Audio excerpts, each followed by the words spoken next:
உலக மக்கள் எல்லோருக்கும் வணக்கம். நான் உங்கள் ஜி கோபால் பேசுகிறேன்.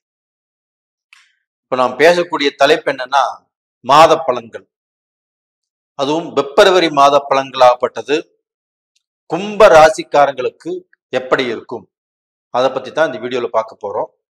முதல்ல இந்த மாத கிரக அடைவுகள் எப்படி இருக்குது அப்படிங்கிறத பார்க்கலாம். கும்பத்திலேயே இப்ப சனி பகவான், மீனத்துல ராகு பகவான், மேசத்தில் குரு பகவான், கன்னியில் கேது பகவான், தனுசுல பாத்தீங்கன்னா புதன் பகவான், சுக்கிர பகவான், செவ்வாய் பகவான் தனுசுல இப்ப இருக்கிறாங்க.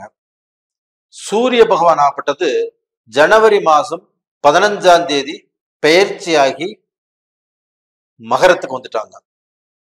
15ஆம் தேதி அப்படிங்கிறது நம் தமிழர் திருநாள். அப்போ இந்த மாதத்துல சூரிய பகவான் இப்ப மகரத்தில் இருக்கிறாங்க. அதே சமயத்துல இந்த தனுசுல இருக்கக்கூடிய புதன் பகவானும் பெயர்ச்சியாகி சூரியனோடு போய் சேர்ந்துடுறாங்க. இந்த தனுசுல இருக்கக்கூடிய அந்த செவ்வாய் பகவான் பெயர்ச்சியாகி மகரத்துக்கு வர்றாங்க. பிப்ரவரி 6ஆம் தேதி உச்ச பலம் அடைகிறாங்க. அது மட்டும் இல்லைங்க, இந்த சுக்கிர பகவானும் பெயர்ச்சியாகி மகரத்துக்கு 12ஆம் தேதி வர்றாங்க. பிப்ரவரி 12ஆம் தேதி. அப்போ கும்பத்துக்கு 12ஆம் இடத்துல சூரியன், புதன், சுக்கிரன், செவ்வாய் இந்த 4 கிரகங்கள் இருக்கிறாங்க. பிப்ரவரி 15ஆம் தேதி பெயர்ச்சியாகி சூரியன் கும்பத்துக்கு வந்துடுறாங்க. பிப்ரவரி 20ஆம் தேதி பெயர்ச்சியாகி புதன் பகவானும் உங்க ராசிக்கே வந்துடுறாங்க, கும்ப ராசிக்கு. அங்கேயும் புதனும் சூரியனும் இணைஞ்சிருக்கிறாங்க. அப்ப இந்த மாத கிரக அடைவுகள் ஆகப்பட்டது கும்ப ராசிக்கு எப்படி இருக்கிறது அப்படின்னு பார்த்தோம்னா, உங்களுக்கு 3ஆம் இடத்து அதிபதி யாருன்னா செவ்வாய் பகவான். அந்த செவ்வாய் பகவான் ஆகப்பட்டது கும்பத்திலேயே இருக்கிறாங்க, மகரத்துல இருக்கிறாங்க உச்ச பலத்தோடு.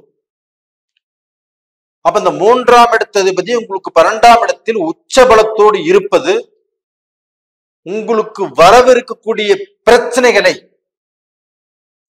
தடைகளை, சங்கடங்களை அது எல்லாத்தையுமே காப்பாற்றி கொடுக்கும் என்று செவ்வாய் பகவான். அதே சமயத்துல உங்களுக்கு சுக்கிர பகவானும் உச்சம் பெற்ற அந்த செவ்வாயோடு சுக்கிர பகவானும் இருக்கிறாங்க. அப்ப அந்த செவ்வாயோடு சுக்கிர பகவான் இருப்பது கும்பராசிக்காரங்களுக்கு நீங்க எடுக்கக்கூடிய உங்களுடைய சிந்தனைகள், உங்களுடைய முயற்சிகள், நீங்க ஒரு விஷயத்தை சாதிக்கலாம் போறது, அதுக்கு எல்லாத்துக்குமே தடையா இருக்கிறது கண்டிப்பாக இந்த சுக்கிர பகவான் உங்களுக்கு செவ்வாயோடு இணைஞ்சிருக்கிறதுனால அதை கண்டிப்பாக தடை பண்ணி கொடுப்பாரு. அப்ப அந்த செவ்வாயும் சுக்கிரனும் நல்ல ஸ்தானத்தில் இருக்கிறாங்க. இந்த புதன் பகவானும் சூரிய பகவானும் பெயர்ச்சியாகி உங்க ராசிக்கே வந்துடுறாங்க பிப்ரவரி 15ஆம் தேதி. அப்ப டோட்டலா பாத்தீங்கன்னா கும்ப ராசிக்காரருடைய வாழ்க்கையில நீங்க இந்த 7.5 சனியினால கஷ்டப்பட்டுட்டு இருக்கிறீங்க, அது எங்களுக்கு நல்லா தெரியுது. அந்த கஷ்டங்கிறது நான் ஒரு வார்த்தையில் சொல்லிட்டு போயிடுறேன். அதை நீங்க பார்க்க போனா அனுபவிக்கிறவங்களுக்கு தான் தெரியும்.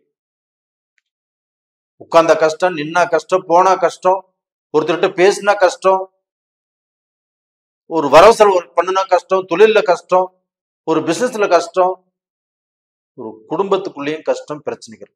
இவ்வளவு பிரச்சனைகளையும் தாங்கிட்டு நீங்க வாழ்ந்துட்டு இருக்கிறீங்களே, கண்டிப்பாக உங்களை நினைச்சு நான் பெருமைப்படுறேன். ஆனா அதே சமயத்துல நீங்க தைரியமாக இருங்க. உங்களை பிடித்த பிணி, பீடை இது எல்லாமே விலக போகுது. இந்த 7.5 சனியும் பார்க்க போன உங்களை இன்னும் பெருசா பண்ண மாட்டாரு. நான் ஃபர்ஸ்டே சொல்லியிருக்கிறேன், இது 2ஆம் சுத்து 7.5ஆக இருந்தால் கண்டிப்பா நீங்க பயப்பட வேண்டியது இல்லை. அதுபோக இன்னொரு விஷயம் சொல்லியிருக்கிறேன், உங்களுக்கு நடக்கக்கூடிய தசா புத்திகள் உங்களுக்கு சாதகமாக இருந்துட்டால், இதே 7.5 சனியில நிறைய பேர் சாதிச்சிருக்கிறாங்க, சம்பாதிச்சிருக்கிறாங்க, அவங்க பெரிய ஆளா வந்திருக்கிறாங்க, பெரிய லெவல்ல இருக்கிறாங்க, பெரிய பெரிய பிசினஸ் மேனா இருக்கிறாங்க. அப்ப உங்களுடைய ஜாதகத்துல உங்களுக்கு நடக்கக்கூடிய தசாபுத்திகள் சாதகமா இருக்குதா பாதகமா இருக்குதான்னு ஃபர்ஸ்ட் பார்த்து தெரிஞ்சுக்கோங்க. அப்ப அந்த கும்பராசிக்காரங்களாகப்பட்டது செவ்வாயுடைய பலம் நல்லா இருக்குது, சுக்கிரனுடைய பலம் நல்லா இருக்குது. அது போக பாத்தீங்கன்னா உங்களுக்கு 2ஆம் இடத்தில் ராகு பகவான். அப்ப 2ஆம் இடத்துல ராகு பகவான் ஆகப்பட்டது நம்மளுக்கு வரக்கூடிய வரன்களை கெடுத்துருவாரா அப்படின்னா கண்டிப்பாக கெடுப்பதற்கு வாய்ப்புகள் இருக்கிறது. இப்ப என்னாச்சுன்னா நம்ம ஒரு வரன்னு பாக்குறோம், அந்த வரனை பார்த்து அவங்க கொடுக்குறேன்னு சொல்லுவாங்க, நாமளும் ஏத்துக்கிற மனப்பான்மையில் இருப்போம். யாரோ ஒருத்தர் மூலியமாக சில பிரச்சனைகள் வரும், சில குழப்பங்கள் வரும். சில நேரங்கள அந்த வரனை பார்க்குற உங்களுக்கு பிடிக்கும், அவங்களுக்கு பிடிக்காது. சில நேரங்கள் அவங்களுக்கு பிடிக்கும், உங்களுக்கு பிடிக்காது. சில நேரங்கள் எல்லாமே பிடிச்சு போயிட்டா கடைசி நேரத்துல மாப்பிள்ளை வேண்டாம்னு சொல்லுவாங்க, இல்ல கடைசி நேரத்துல பொண்ணு வேண்டாம்னு சொல்லுவாங்க. சில நேரங்கள்ல கல்யாணத்துக்கு பிக்ஸே ஆயிட்டா கூட கடைசி நேரத்துல கூட சில பிரச்சனைகள் குழப்பங்கள் வர்றதுக்கு வாய்ப்புகள் இருக்குது. அதனால கும்பராசிக்காரர்களே, உங்களுக்கு மேரேஜ் அப்படிங்கிற ஒன்று பிக்ஸ் பண்ணாங்கன்னா ரொம்ப யோசனை பண்ணி, ரொம்ப தெளிவாக ஒரு முறைக்கு பல முறை யோசனை பண்ணி அதை பிக்ஸ் பண்ணிக்கோங்க. இது போக குழந்தை பாக்கியம், குழந்தை பாக்கியமும் நிறைய பேர்த்துக்கு தடுங்கலாகுது. அந்த குழந்தை பாக்கியத்துக்கு இப்ப செவ்வாய் பகவான் ஆகப்பட்டது உங்களுக்கு 12ஆம் இடத்துல உச்சஸ்தானத்தில் இருக்கிறதுனால 3ஆம் இடத்து அதிபதி. அப்ப அந்த ரத்தத்தில் இருக்கக்கூடிய அணுக்கள், அந்த வீரியம் அந்த செவ்வாய் பகவானுக்கு இருக்குது. அது 12ஆம் இடத்துல உங்களுக்கு கொஞ்சம் ஸ்ட்ராங்கா இருக்கிறதுனால கண்டிப்பாக குழந்தை பாக்கியத்துக்கு வாய்ப்பு இருக்குது. ஒன்னும் கவலைப்படாதீங்க. இது போக பார்க்க போனா நீங்க செய்யக்கூடிய தொழில்ல, நீங்க செய்யக்கூடிய பிசினஸ்ல, நீங்க வெளிநாடு போகக்கூடிய இடத்துல இது எல்லாமே கொஞ்சம் நிதானம் பண்ணி போங்க. அப்படி நிதானம் பண்ணி ஒண்ணு செய்யும் போது அந்த காரியம் சக்சஸா முடியும். அப்ப இந்த மாதத்துல பார்க்க போனா கொஞ்சம் நிதானமாக எந்த காரியமாக இருந்தாலும் தொடர்வது ரொம்ப அவசியம். நிதானத்தோடு தொடர்வது அவசியம்.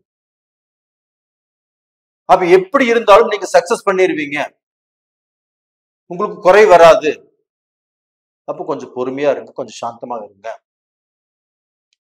அதே சமயத்துல கும்பராசியில பிறந்தவங்க சகிப்புத்தன்மை வேணும். நிறைய சகிப்புத்தன்மை உங்ககிட்ட இருக்குது.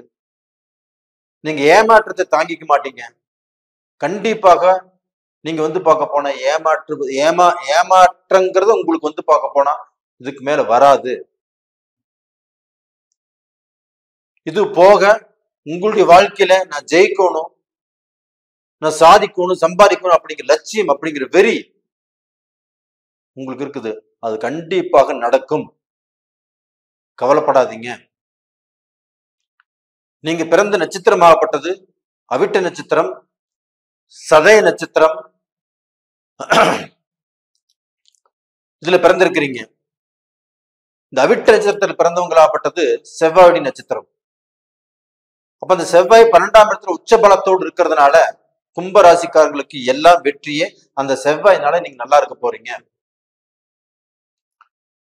அது போக பார்க்க போனா புரட்டாதி நட்சத்திரம், குரு பகவானுடைய நட்சத்திரம். அந்த குரு பகவான் ஆகப்பட்ட 3ஆம் இடத்துல இருக்கிறாங்க. அந்த குரு பகவான் பார்க்கக்கூடிய ஸ்தானங்கள் நல்லா இருக்குது. அப்ப அந்த குரு பகவான் பார்க்கக்கூடிய இடம் நல்லா இருக்கிறதுனால அதன் மூலியமாக நீங்க நல்லா இருக்க போறீங்க. நீங்க சாதிக்க போறீங்க, நீங்க சம்பாதிக்க போறீங்க, நீங்க வளர்ச்சி அடைய போறீங்க.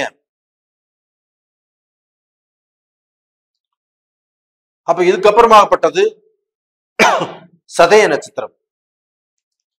இந்த சதய நட்சத்திரமாகப்பட்டது உங்க ராசிக்கு 2ஆம் இடத்துல ராகு இருக்கிறாங்க.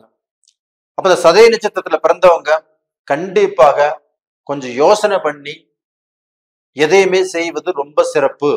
அவசரப்பட்டு எந்த முயற்சி பண்ணினாலும், அவசரப்பட்டு எந்த காரியங்கள் செஞ்சாலும் அதுல பார்க்க போனா கண்டிப்பாக சில சோதனைகளும் சில தடைகளும் வரும்.